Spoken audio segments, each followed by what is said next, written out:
Connectez-vous, connectez-vous.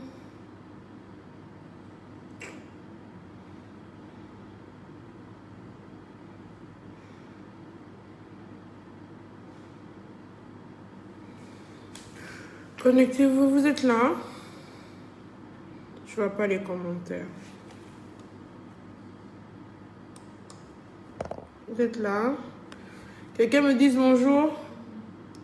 Ah, bonsoir, Bépis, Betty, bonsoir.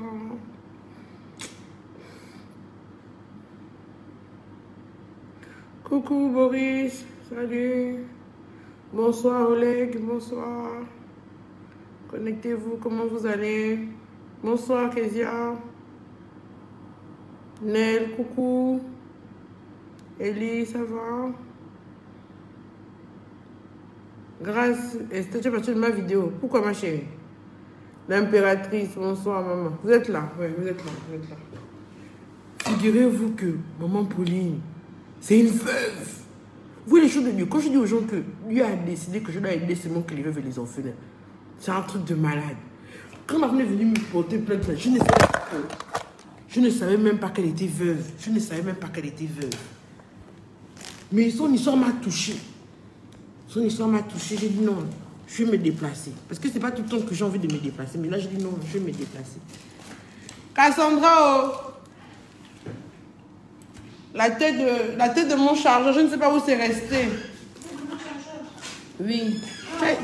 Oui, essaie de regarder. Tu as une tête de chargeur? Oui. Pardon, prête-moi ça. Le temps que...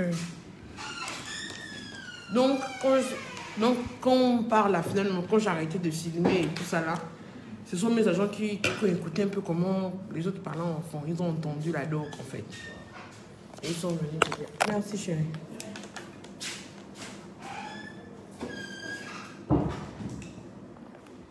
Ce sont mes agents qui ont entendu la doc qui sont venus me dire qu'en fait, maman Pauline était mariée avec un gars qui était nerveux. C'est le mari qui avait l'argent, qui donnait l'argent à sa femme pour les investissements. Et tous les gars là, les gens de la zone là se tenaient à carreau et ils ne faisaient pas le désordre à maman Pauline. C'est quand son mari est mort qu'ils ont maintenant commencé à lui faire la guerre là. Et effectivement, Obama apparemment a une histoire avec Mélanie. C'est pourquoi Mélanie, il la couvre. Donc, là, on les a convoqués pour demain pour qu'ils puissent discuter de ça. Vraiment, les problèmes de terrain, moi, je n'aime pas trop. Parce que je ne suis pas spécialiste en droit public. Moi, je suis plutôt en droit privé. Oui, droit de la famille. Oui, à demain, monsieur Mimbaran. Très bien, oh? Ok. Donc, vraiment... Donc, moi, je dois rester là quand même pour taper mon rapport. En fait, je ne fais même pas le live pour vous parler de maman Pauline. Je vous fais le live pour vous parler du premier cas où je suis allée le matin, où j'ai fait la vidéo, mais vous n'entendiez pas le son. C'est pour ça que je viens vous parler. Le cas de maman Pauline, on va essayer de voir demain. Parce qu'elle aussi, comme elle parle mal français, on ne comprend pas bien ce qu'elle dit. Moi, je ne comprends pas bien. Je ne comprends pas bien ce qu'elle dit. Parce qu'elle s'embrouille, elle te cite beaucoup de noms, elle te dit tel, tel, tel. Mais après, quand on analyse les faits, on se rend compte que tous les gens qu'elle a cités là, c'est comme une sorte de mafia, quoi. C'est comme s'il y a une sorte ils se sont entendus tous pour faire ça dire à maman Pauline, en fait. Comme l'Équateur, ils se sont dit que comment une Équateur va venir régner ici alors que nous, les Gabouman, on est là. Mais c'est pas bien. Oui, quelqu'un avait dit ça, que Mélanie Obama sont suspects. On nous a sorti la doc là. Ce qui nous sort la doc, c'est le briquetier. Celui qui vend les briques. Celui qui nous dit que non, mais Mélanie, c'est la go d'Obama. Ouais, voilà. Donc, je voulais vous parler du cas du matin, là où on allait. Le chef du quartier nous a appelés pour un cas de pédophilie. Un cas de pédophilie, vraiment...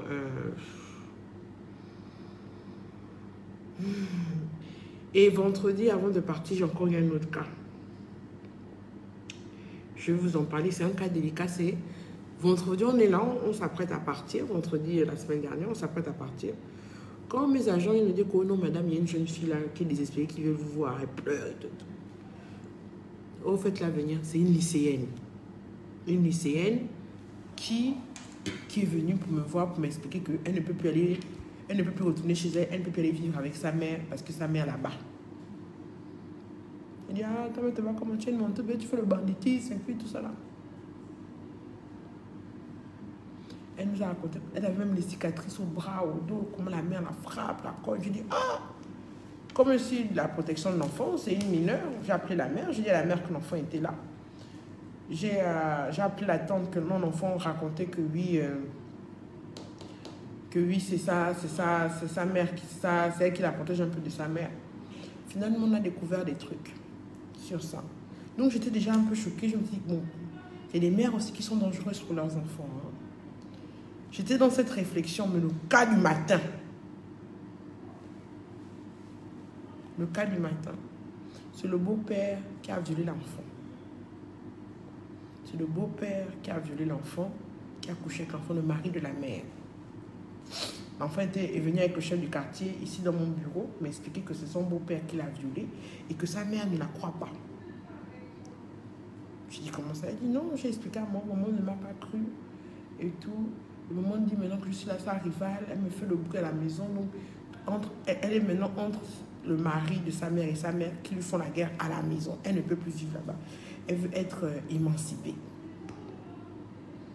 Je me suis dit, bon, c'est à prendre avec beaucoup de pincettes. Je dois aller sur place, je dois rester avec votre mère, je dois rester avec votre beau-père. Vous êtes là, vous m'entendez? Vous êtes là? Il y a eu un problème de... Quelqu'un m'a appelé. Quelqu'un m'a appelé. Voilà. Elle a vu que j'étais sceptique. Elle me fait écouter une note vocale que sa mère lui a envoyée. Non.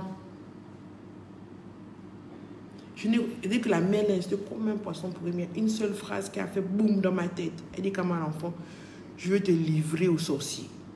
Tu es toxique, tu es sorcière, tu me voulu mon mari, je vais te livrer aux sorciers. Je dis non, je dois voir la femme là. Donc comme le chef de quartier d'Akébé là, vraiment une vraie femme aussi. Je dis le beau-père, la mère, l'enfant, le chef de quartier, vous allez m'expliquer ça aujourd'hui. Donc c'est là où on était le matin, je vous ai fait la vidéo, mais vous n'entendiez rien. Et après, comme c'est une mineure et puis c'est délicat, j'ai filmé quelques extraits. Quelques extraits où la mère parle et l'enfant parle. Je vais vous poster ça après le live, vous allez vous-même juger, mais on ne voit pas les visages, ils n'ont pas cité de nom. C'est juste, comme toujours, édifier la population. Ce qui m'a choqué, quand on commence l'entretien, je donne d'abord la parole à la mère pour qu'elle puisse s'exprimer, parce que je voulais comprendre. Je me suis dit, comment une mère, tu peux dire que je vais te livrer aux sorciers parce que l'enfant t'a dit que ton mari l'a violée. Selon elle explique que non, elle a une soeur qui a toujours voulu monter sa fille contre elle. Sa soeur est toujours jalouse d'elle parce que quand elle était enceinte, elle avait une grossesse seulement elle était enceinte seulement que d'une semaine. Ne m'enfermez pas, oh. Vous partez. Ne m'enfermez pas, oh, pardon, moi je suis encore là. Donc elle dit carrément. Oui, Casson, vous partez déjà, hein? Ah, mais toi, si tu peux rentrer, mais les agents sont là, non? Moi, je pars en vrai de moi, je pars en même temps que Afan et Houston parce qu'on prend la même route, donc je peux les attendre.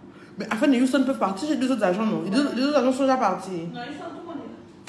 Bon, partez, vous tous, c'est pas grave, je vais rentrer toute seule. Je vais rentrer toute seule, je ne sais pas conseiller. Aïe, je suis au ministère.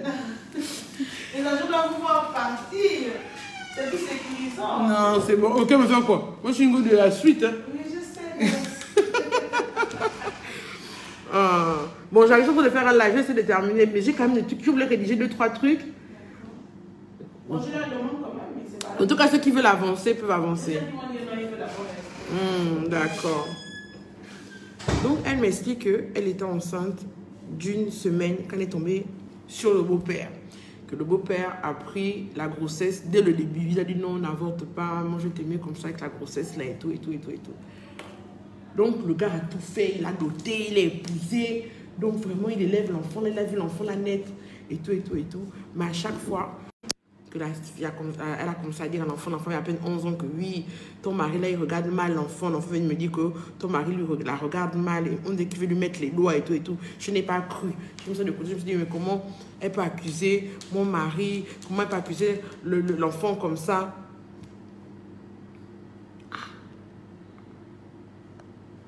Je regarde la mère. D'abord, même là où vous la voyez, elle ne travaille même pas bien à l'école.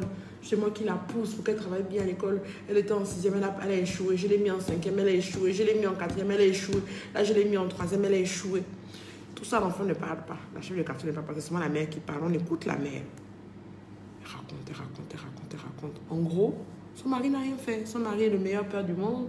Son mari l'a soigné. Elle a avoué qu'elle a eu des problèmes d'alcool, qu'elle buvait beaucoup, énormément à un moment, mais que l'on l'a maintenant soignée sur la route. Elle est menée à l'église et tout et tout. Elle s'est fait nicer. Elle a compris que non, c'est ses parents qui lui avaient donné le démon de l'alcool pour qu'elle boive partout et qu'elle soit un peu genre embrouillée et tout ça là. Je ne veux qu'insister.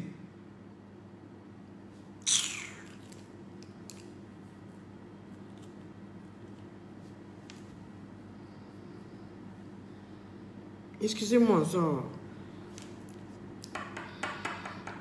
Donc, elle raconte. Maintenant, je donne la parole à l'enfant. Oh, maman. Quand l'enfant nous raconte d'abord le viol, que la mère était bourrée. Bourrée. Dans la chambre, bourrée. Donc, l'enfant s'était assoupi au salon. Le beau-père est venu. Avec la télécommande, ce qu'il a fait, il a manipulé la télécommande, il faisait comme s'il suivait la télé.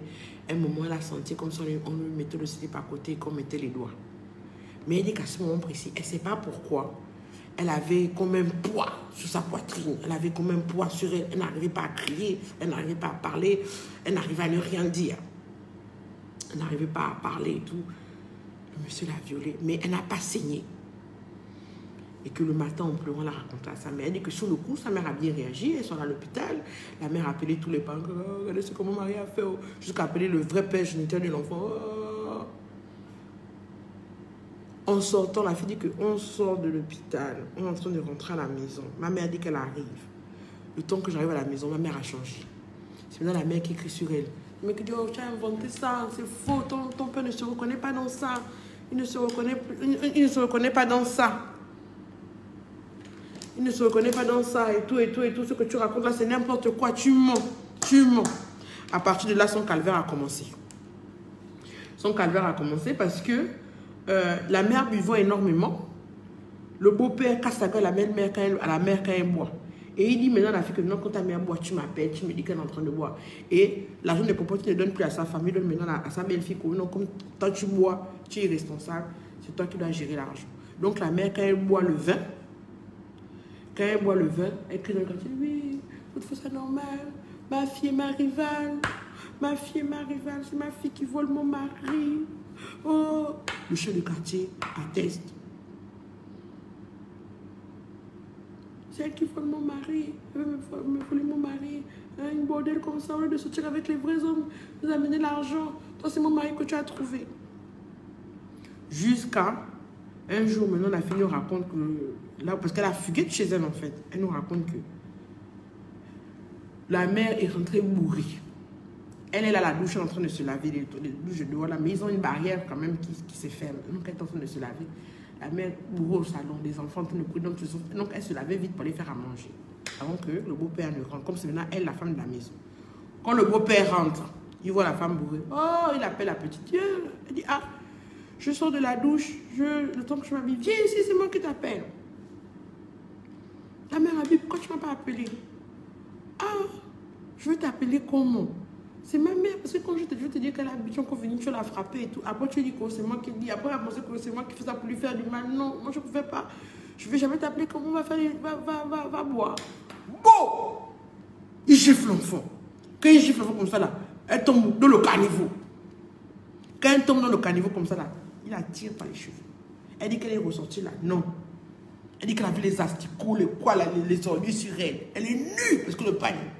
Le gars garde la vie. Il met la fille debout comme ça, nue.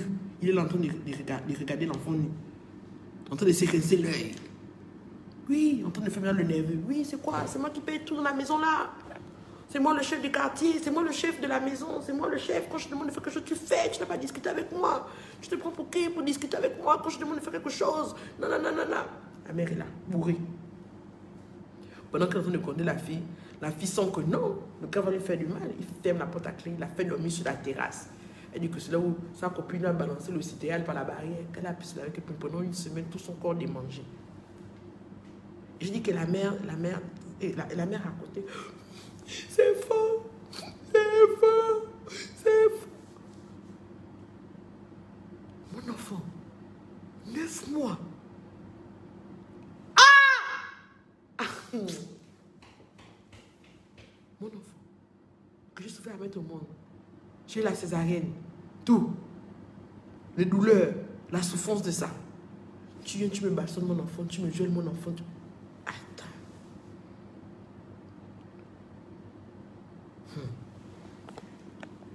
Et elle nous sort maintenant que non, son mari ne la bat plus et tout.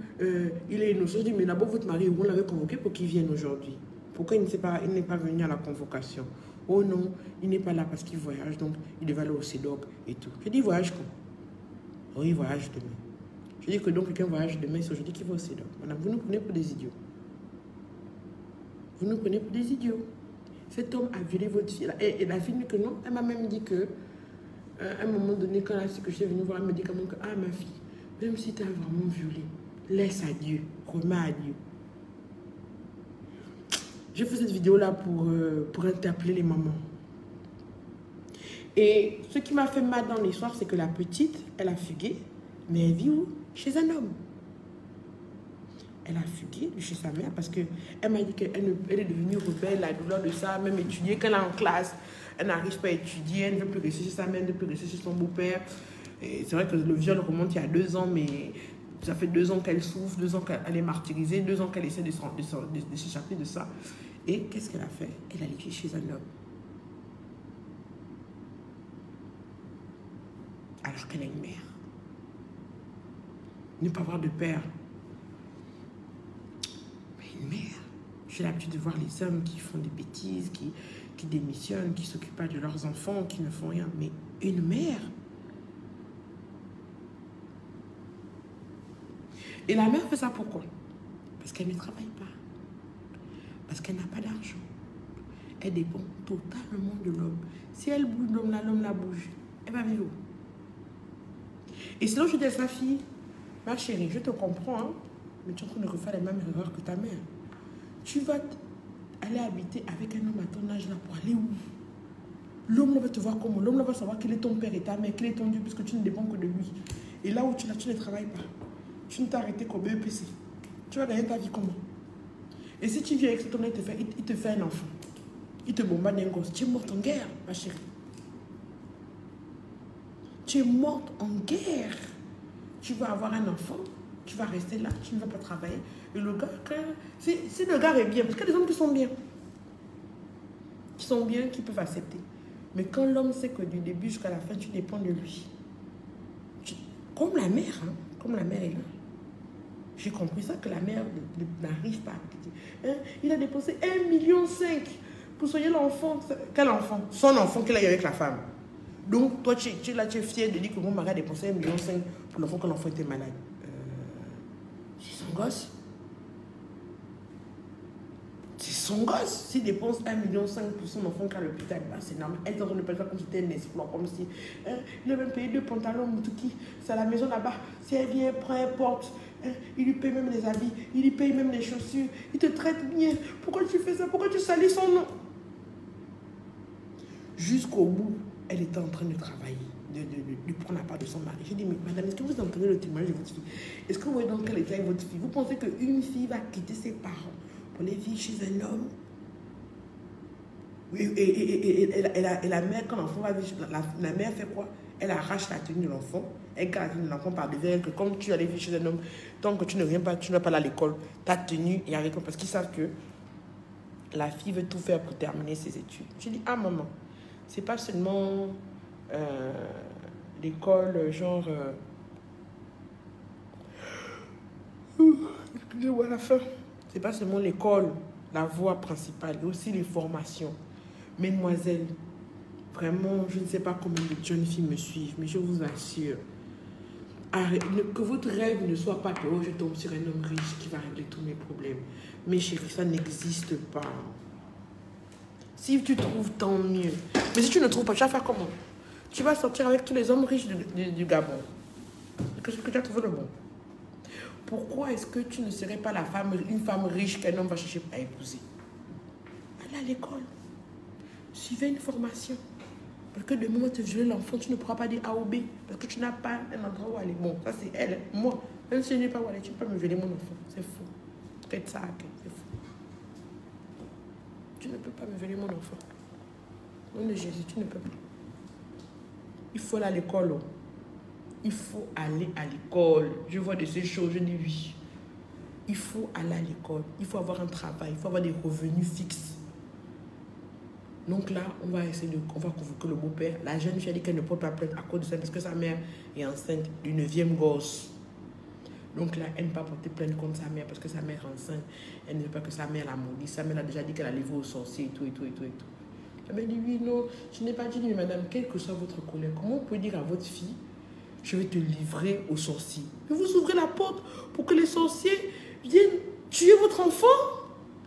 On dit bien qu'un sorcier ne peut jamais venir de l'extérieur dans la maison de quelqu'un si quelqu'un de la maison ne lui ouvre pas la porte. Maintenant, vous qui êtes le Dieu de l'enfant sur terre, c'est-à-dire que vous représentez cet enfant sur terre, vous ouvrez la porte pour que les sorciers puissent rentrer. Il faut aussi arrêter de dire que le Gabon ouvre quoi? Le Gabon offre quoi? Avant de demander ce que ton pays a à offrir, toi tu as aussi quoi offrir à ton pays? Vous attendez tout de votre pays. Mais aller à l'école, là, c'est ton pays aussi qui doit te mettre à l'école. Tes parents font quoi? Il faut arrêter. Il y a des gens qui vont à l'école, qui mènent leur vie, même si le Gabon est comme il est là. Il y a des gens qui prospèrent. Vous attendez tout de votre pays. C'est ton pays qui doit protéger tes enfants. D'ailleurs, tout à l'heure, quand je suis sortie de ce cas-là, j'ai vu des enfants mineurs de l'âge de Rinaldi, là, dans la rue, qui sortaient de l'école sans un adulte pour les raccompagner à la maison. Sans un adulte pour les raccompagner à la maison. Je me suis dit, vous habitez où? Les enfants m'ont montré, les enfants parlent avec moi, une inconnue. Si pendant que je parlais avec les enfants, là, j'étais vraiment une kidnappeuse, un de mes agents tirait les enfants, on a amené. C'est aussi l'État qui doit raccompagner vos enfants quand vos enfants reviennent de l'école. Il faut arrêter à un moment donné, il faut arrêter. C'est vrai que des choses ne se passent pas comme on veut, mais nous-mêmes d'abord au départ, on doit d'abord commencer à protéger nos enfants, on doit commencer à donner à nos enfants les armes pour qu'ils s'en sortent. L'école. Moi, j'allais à l'école en taxi-bus, mon père m'avait coupé les vivres. Hein. Il m'avait coupé les vivres, mes collègues sont là, ils vont vous dire, ça, mes promotionnaires sont là, je vais à l'école en taxi. C'est là que j'ai commencé à avoir le goût du pain à la boule, parce qu'avec ça que je pouvais m'acheter. Je suis allée. Pendant 4 ans, je dis bien 4 ans, mon père ne me donnait rien. Même pas 100 francs. Parce que j'étais rentrée de la France pour venir à l'école à Majesté. C'est-à-dire que comme toi, tu as décidé que tu viens ici au Gabon sans mon accord, que tu viens t'inscrire à l'école à Majesté sans mon accord, ok, je vois seulement ton père. Je dis, ah, il n'y a pas de problème, papa. Même s'il faut que j'aille à l'école en rampant, j'irai. Même s'il faut que j'aille à pied, j'irai. C'était ma seule voie de sortie. Je me suis dit que mon Dieu. Je suis allée. Hein. Quand on m'arrêtait dans les taxis-bus, les policiers disaient que, oh, on est bon. On fait quoi dans le taxi-bus? On n'a pas vu la pièce là. Mais quand ils voyaient mon gros nez, ils avaient quand même pitié de me laisser. Mes collègues sont là. Demandez-leur, ils vont témoigner. J'allais à l'école en taxi. C'est quand j'ai prêté serment pour devenir magistrat que mon père m'a réadressé la parole. Oh, vraiment, oui, tu as fait du bon travail. Oui, vraiment, je suis fière de toi. Ça, j'ai dit sarcastiquement, mais tu me tiens encore comment? Il m'a regardé, genre, oh, comment ça? Je dis, oui, papa. J'ai appris à vivre sans ton argent. J'ai appris à gagner mon argent moi-même. Je sais ce que je vais payer avec mes 10 000. Je sais.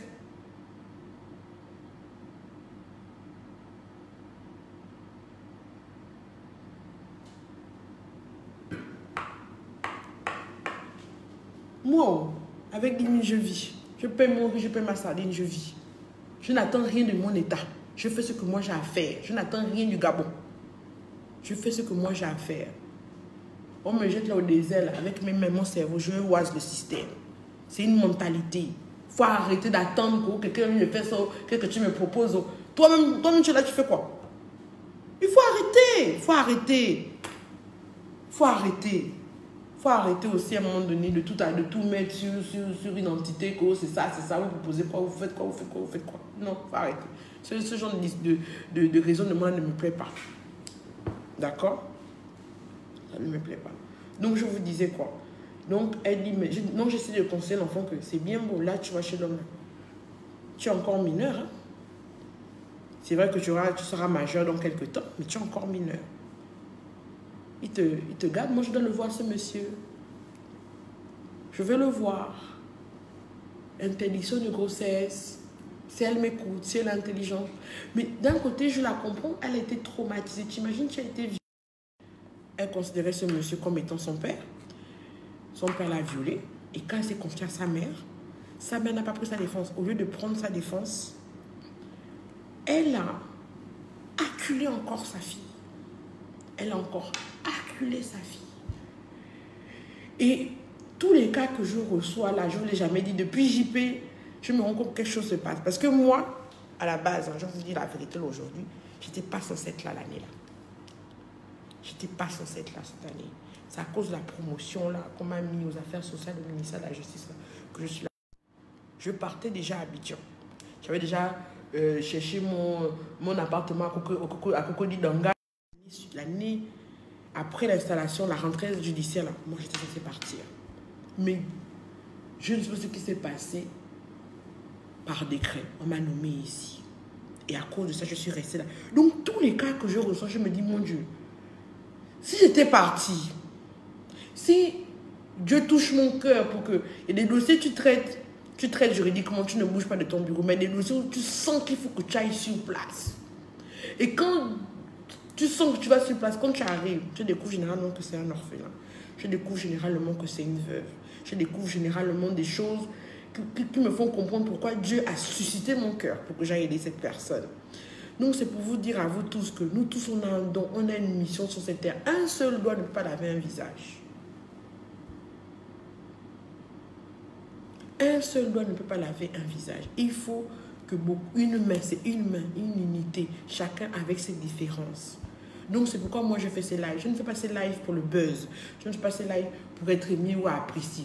Parce que les hommes, aujourd'hui ils t'aiment. Demain ce sont eux qui vont te lancer les cailloux. Aujourd'hui ils t'acclament. Demain c'est eux qui vont t'insulter. Moi j'ai habitué qu'on me rende mon bien en monnaie de singe. Ce n'est même moi j'attends mon bien d'en haut. Mais s'il vous plaît, relayez les informations. Essayez de vous éduquer les uns et l'autre. Achetez le code civil. Sortez de l'ignorance. Sortez de l'ignorance. C'est la méconnaissance du droit qui font en sorte que vous retrouvez dans certaines situations inextricables. Cette jeune fille-là, elle aurait eu, quand on l'a amenée à l'hôpital faire son examen, on aurait vu qu'elle avait été agressée sexuellement. Normalement, aux États-Unis, en France, quand c'est comme ça, les médecins appellent les services sociaux.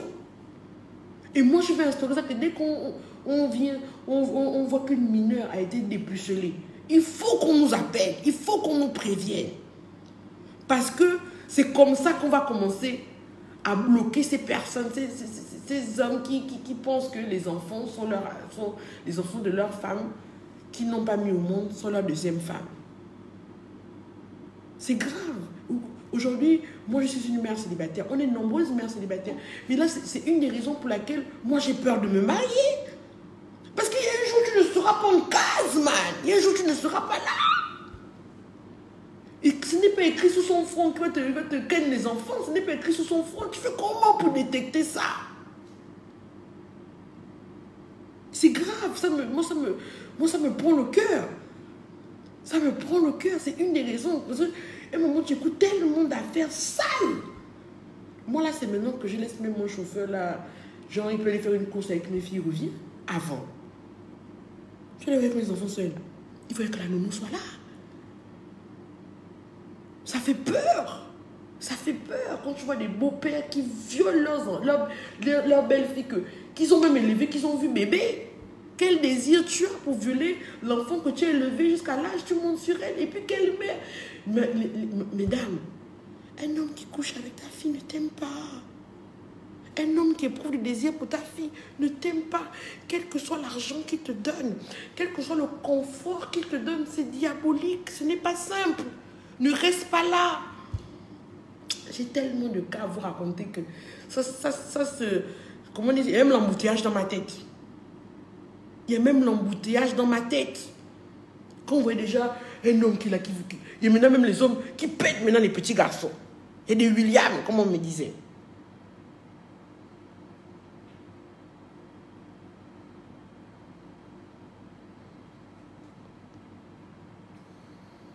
Oui, c'est pas la première fois. Ils sont nombreux, ces versets-là. Moi, j'ai eu un cas, quand j'étais jeune magistrat à ton corps, j'ai eu un cas de divorce, que je vais même vous reposter, vous repartager si vous allez relire ça. Où le gars, il a épousé la mère, en fait, à cause de ses deux filles. C'était un Rosicrucian, il avait vu l'étoile des filles de la femme. Elle a rencontré l'homme, ses filles avaient peut-être 5 ans, l'autre 8 ans. Le gars avait déjà capté les étoiles des enfants, il épouse la femme. Juste à cause des étoiles de ses filles. Mais après, ce qui s'est passé après, il faut vraiment que l'ignorance du droit recule. Achetez le code civil, lisez un peu. C'est des trucs que vous ne comprenez pas. Surlignez, parlez. Rappelez-vous qu'un huissier de justice n'est pas un avocat. Un avocat et un huissier de justice ne sont pas des notaires. Il faut arrêter de confier vos dossiers à des personnes qui ne connaissent même pas la matière. Moi, par exemple, je ne me connais pas en droit public, droit administratif, droit des personnes morales, parce que ce n'est pas ma tasse de thé, c'est toujours très rébarbaratif et très indigeste. Je préfère le droit des personnes, le droit de la famille, où tu côtoies les personnes, où tu es au courant. Donc, moi, quand on met les dossiers de droit public et tout ça, moi, j'enlève encore. Parce que je ne maîtrise pas ça. Vous comprenez? C'est vraiment pour vous interpeller et arrêter quand un enfant est violé de dire on va régler ça en famille. Non. Régler quoi en famille? Quand il a violé l'enfant, c'était en famille. Quand il a violé l'enfant, il vous a appelé. Parce que moi maintenant, si un mineur a été violé, je me rends compte que des adultes ont été au courant et n'ont rien dit. Non-assistance à personne en danger, obstruction à la justice. Hein? Ah non, il faut arrêter ça. Le neveu a vu la nièce, comme c'est le frère de ta soeur, tu laisses. Il y a une femme là à France, mes collègues m'ont raconté. Elle a 16 enfants à la maison, 2 garçons. C'est le fils de sa petite soeur vient passer les vacances chez elle. Elle se rend compte au bout de 2 semaines que l'enfant n'est plus aussi rieur, aussi gai que quand il arrivait, un petit garçon. Quand elle pousse, elle se rend compte que les autres, ses fils à elle, mettaient leur sexe dans la bouche de l'enfant et ils frottaient ça sur les fesses de l'enfant et l'enfant avait mal. Quand elle a appelé sa petite soeur, elle était déjà au commissariat, ses enfants en cellule. Elle a mis ses propres enfants en prison pour le mal qu'ils ont fait à son neveu. Je cherche cette femme pour la saluer. Parce que c'est ça. C'est ça. C'est ça le truc. On ne doit pas laisser un violeur en le dire. Surtout quand ils sont au début, dans les prémices. On doit sanctionner pour que l'esprit là quitte le corps des enfants. Parce qu'ils suivent tellement la télé. Est-ce que vous pouvez maintenant avoir un truc sur Netflix sans qu'il y ait un gay? On ne peut plus, rien que la télévision, là, rien que la télé, c'est mort. Et maintenant, quand on est en train de remonter la piste, on est en train de voir, parce que les gestes que les enfants ont eu, on dit non. Qui leur a appris ça qu'avant de faire, il faut mettre l'huile d'amande sur le bise et pour mettre dans les fesses de l'enfant? Qui leur a appris ça? On se rend compte que non. Quand on interroge la psychologue de l'école, on se rend compte que non. Il y a des hommes, des grands messieurs qui viennent, qui s'égarent là, qui draguent les filles, qui draguent les garçons, qui leur apprennent des mauvaises choses. On doit maintenant faire aussi le tour des lycées pour parler aux enfants, éduquer les enfants que non. La tâche est énorme. Mais on n'y arrivera pas seul. Il faut déjà relier dans les maisons. Il faut que vous parliez. Tu es la maman, tu vois ton enfant de 14 ans qui a un iPhone 12. Tu ne dis rien. Ton enfant a un Samsung L10 qui coûte 400. Tu ne dis rien. Tu as eu ça comment? Les enfants s'habillent comme ça. Tu ne dis rien. Il y a un problème. On fait comment? C'est la famille. Quelle famille? Oh, arrêtez ça.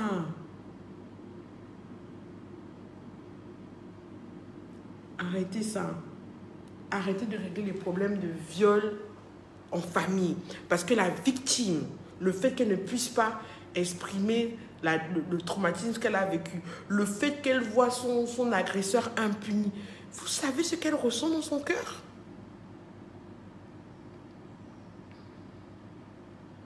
Le problème, Audrey, c'est qu'il n'y a pas assez de centres de réinsertion et d'éducation des jeunes. Il n'y en a pas assez. Il faut qu'on en fasse plus. Donc, c'était ça. C'était ça. Donc, moi, je veux vous laisser. Quand je pense à cette histoire-là, ça me fait vraiment mal, quoi. Ça me fait vraiment mal. Je vais vous laisser. Je reçois beaucoup d'appels, là. Je vais écouter un peu pourquoi on me cherche. Il y a des problèmes graves. Je vais vous laisser. Je vous en prie, ce que vous suivez sur mes directs, les connaissances juridiques que je vous transmets, transmettez-les à d'autres. Sans déformer aussi, mais surtout acheter le code civil pour le lien. Hein? Et arrêtez de régler les problèmes de viol en famille. Ça reste entre nous. C'est pas bon. C'est pas bon, c'est pas bien. C'est encourager le violeur à continuer. Parce que, comment on appelle ça? On a eu un cas comme ça. Le gars avait violé dans la maison, on l'a protégé, il allait violer dehors. Quand vous protégez un violeur, c'est vous le responsable de la prochaine agression qu'il va commettre. Pensez à ça.